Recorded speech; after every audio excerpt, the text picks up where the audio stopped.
Hello everybody, welcome back to my channel. I hope you're all doing well. Today I'm going to be doing my July TBR, and similarly to June, I'm going to be doing more of a kind of like hopefuls TBR.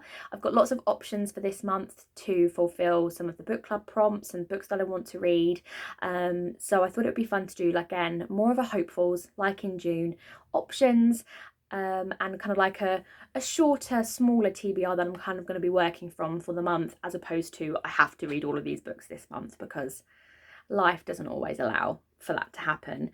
But I thought I'd start off first with the books I kind of like have to read, as in these are for book clubs or series read-alongs that I'm doing. So the first one is Misery by Stephen King. I got this, I don't know how old this book is. Should we see when this book was published? 1980s. This is like older than me, this book. I haven't read much by Stephen King, I hasten to add. I have read Under the Dome, which is the only book that I have read by him so far, and Misery has come up as a book club pick for an in-person book club that I do locally to me. And we're also talking about potentially getting together and doing a movie night as well. Plot twist, I don't really like horror movies, so I'm not quite sure whether I'm going to enjoy this as a book, but I thought I'd give it a go. It's secondhand, it's only cost me a couple of pounds, so if it just goes back in the charity shop bag, it's not the end of the world. But I'm interested because I've heard quite a bit about Misery, and the ladies were really keen to read it. Someone I think has read it before and was like, oh, we should all read Misery, it's amazing, I'd really love to reread it, and that's kind of like how it came about. So I am looking forward to it, but I don't know if I'll join in with the whole watching the movie thing, because I'm not a massive fan of horror movies. I then also have my series read-alongs. So my friend Daisy hosts a Red Queen series read-along, and I have Warstorm by Victoria Aveyard to read. This is the final book in the Red Queen series.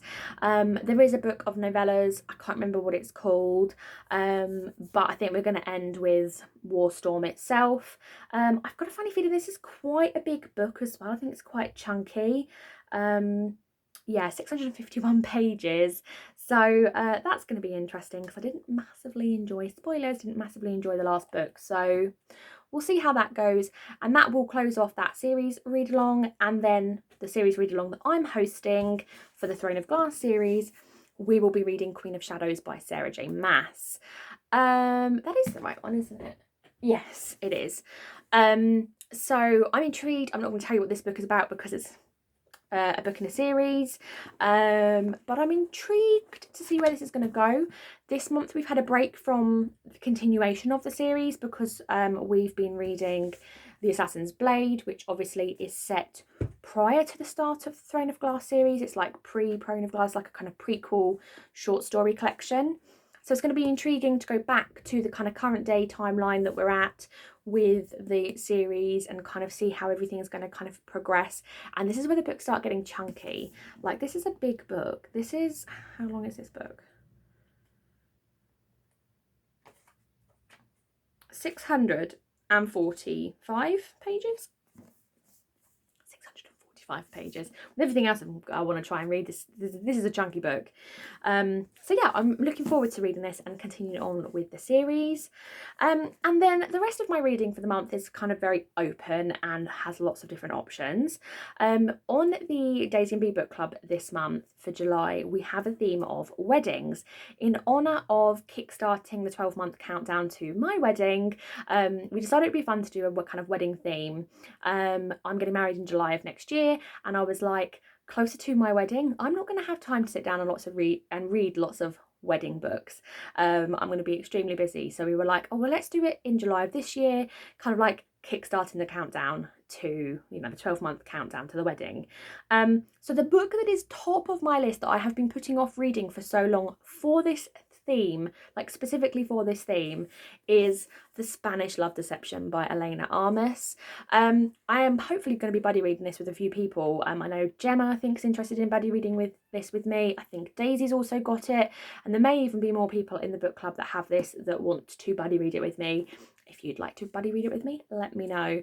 But this book, how it fits the wedding theme, is it's about a wedding in Spain. I believe the main character, Catalina's sister, is getting married, and she's told everybody she has a boyfriend, and she's bringing a boyfriend to the wedding, and I think she's actually going to Spain for the wedding, and she's told all her family she's got like this lovely American boyfriend, and then all of a sudden she's like, I've actually got to try and get somebody to go. And I think it's a kind of like enemies to lovers, fake dating. I love the fake dating trope. So I have had so much good things about this. I've heard so much hype. I'm really, really looking forward to it. This was very kindly gifted to me by Daisy, so thank you very much, Daisy. And I've been putting off reading this. I've wanted to read it since I got it, but I was like, no, save it for the wedding thing. No, save it for the wedding thing. So I hope it lives up to all the hype. I really hope it lives up to all the hype, and I can't wait. And if I enjoy this, then I will probably also pre-order Elena Armis's next book, which is due to be released. I believe it's called like The Roommate Experiment, which I'm also extremely excited about. Even though I haven't read this, I'm already extremely excited about it. And I honestly thought it would be really fun to basically theme all the rest of my reading on weddings. So I have a very fun, bright coloured stack, and varying different books. A lot of them I don't know an awful lot about, but I will also be getting to Meet Me at the Wedding by Georgia Toffolo. This is the most recent release in the kind of Meet Me series, and this is kind of like the final book in the quartet. This one is from Lily's perspective. Each of the books so far has followed the perspective of 4 different women in a friendship group and kind of their stories, and this is the final one, and it takes us back to Devon and where they all come from, which is really quite nice. And it's the final book in the series. This was recently released, I think back in April maybe, and I'm looking forward. I probably will buddy read this with Daisy because we've read the whole series together so far, but yeah, really looking forward to reading this. And it's not massive either. I think it'll be quite a quick, easy read for us, and all about a wedding, so it fits the theme perfectly. And then these next 3 books I don't really know anything about at all. The theme wedding we thought was fun because it could be really, really loose. You could literally read it like a title book that's like titled Mr. and Mrs. Have any sort of wedding related name in the title, like word in the title, like bride or bridesmaid or anything like that. Could just even have a picture on the cover which you associate with weddings, or a colour that you associate with weddings, literally like anything. Or the characters go to a wedding at some point in the book. Like it could literally be anything to do with weddings. Our themes are always really open to interpretation. So these books like aren't necessarily about weddings explicitly. This one is. This is The Secret Bridesmaid by Katie Birchall. I've seen this quite a lot of places. I think it was in Tesco's when I picked it up, and I've kind of seen it everywhere. And this is actually about Sophie, a character called Sophie, which it's going to put it like right at the top of the pile, and she's basically a professional bridesmaid. She's hired by brides to ensure that their days go off without a hitch, and she is a professional bridesmaid. She knows what she's doing, and I think it's all about her experience with a particular bride who I think is quite rude, and also the bride's handsome older brother. So I'm looking forward to this. I think this will be quite fun. And it's kind of giving me kind of like the wedding planner vibes as well, having like someone that's a professional, if that makes sense. Wedding Planner is in the movie with JLo and Matthew McConaughey, because I love that movie. This next one is a little bit of a different take. This is called The Wedding Pact by Isla Gordon.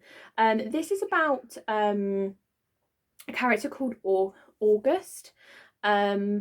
She's been dumped by her boyfriend, who'd rather be alone than move in with her. She has almost given up on happiness until the beautiful Georgian townhouse she's long admired suddenly becomes available. There's just one catch. The landlady will only rent to a stable married couple, and August, quite frankly, is neither. Competition for the house is fierce, and August knows she'll have to come up with a plan or risk losing her last shot at a happy ending. Enter Flynn, the handsome and unsuspecting gentleman who August accidentally spills coffee over. Flynn is new to the area and is looking for somewhere to live, and August thinks she knows just the place, but only if he's willing to tell a little white lie. And I just thought this was a really interesting take on the whole like wedding theme.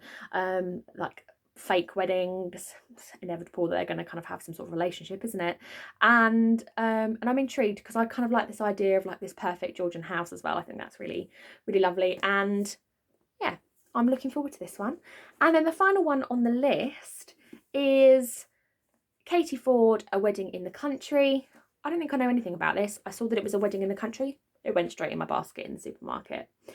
Oh, okay, this is interesting because the first line on the synopsis has already intrigued me. It's 1963 and London is beginning to swing. Lizzie has just arrived in town, determined to make the best of her newfound freedom. Her mother may be keen that she should have a conventional wedding in the country to a suitable man chosen by her, but she definitely wants to have some fun first. Soon, Lizzie has cut her hair fashionably short, bought herself a mini dress, and moved in with two of her best friends in a grand but rundown house in Belgravia.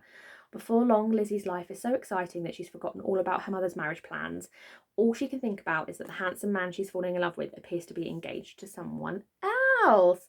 I didn't know this was historical, so this sounds so up my street already. And oh my gosh, seriously, these books are so like, I can't wait to read them, and I can't wait to get proper in the wedding spirit, and just absorb myself in everything wedding related. I am so excited. So those are the books that I plan on reading in July. Like I said, they're options. At this rate, I probably won't read all of them with my reading rate so far, because I have got like 1, 2, 3, 4, 6, 7, 8. I might get to them all, but I might not. Considering like 2 of the YA fantasies are quite chunky, I might not get to all of them, but I'm going to give it a good go. And I mean, I'm looking forward to kind of like having more of a themed reading month as well, with the kind of wedding theme.